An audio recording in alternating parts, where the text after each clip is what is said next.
MPs have voted in favour of a bill which could legalise assisted dying in England and Wales.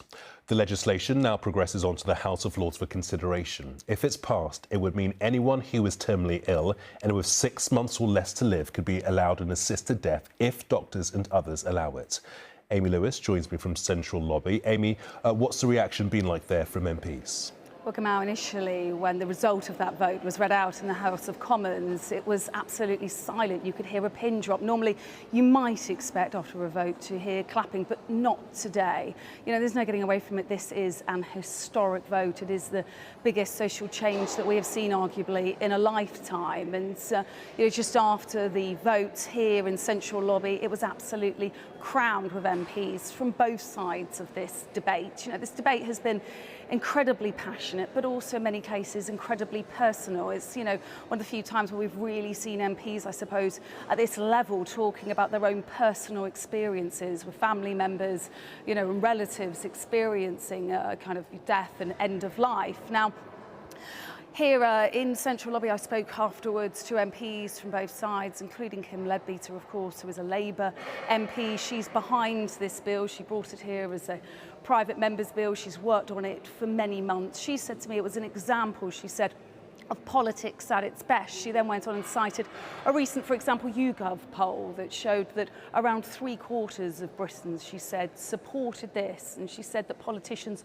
have voted with the will of the people.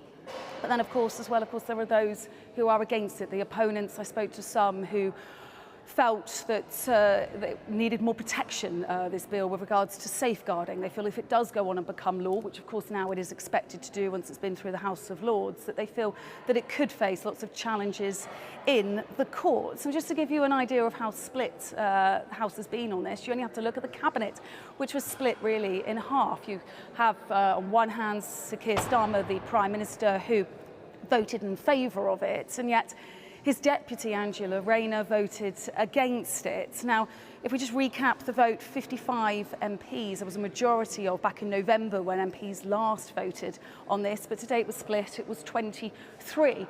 MPs could vote with their conscience, so to speak. They had a free vote, they didn't have to follow the party line, so that is exactly what they have done. And as I say, I've been speaking to politicians here in Central Lobby on both sides of this debate, starting with Kim Leadbeater, the politician who is, of course, behind this bill.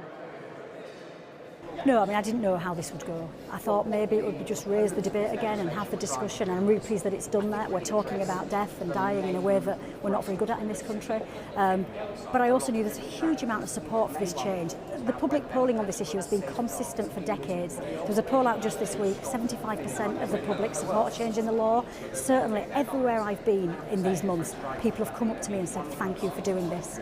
Often they'll have a story about losing a loved one, or just they'll make the point that I would just like the choice.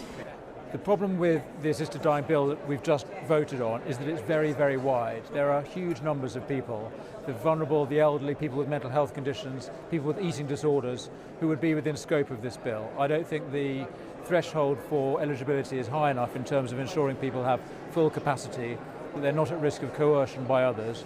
You'd be allowed to get an assisted death simply because you feel a burden and you want to save your family money. That would be acceptable under this bill. So, Amy, what happens next? Well, Gamal, the parliamentary process will be, of course, it's just been voted on here in the House of Commons. Now it moves across the corridor from in the House of Lords, so that's the next stage. They will get to vote on it. Kim Leadbeater, the MP we just heard from there behind the bill, of course, who clearly believes that it will now go through and become law. She says, you know, elected members have voted for it, the people want it, and she is confident that it will become law. But opponents have told me that they hope that it is heavily scrutinised in the House of Lords and that amendments are made to it. But there is no getting away from it. This is an historic day. We haven't seen a vote this significant here at the House of Commons for a very long time. Amy, many thanks indeed.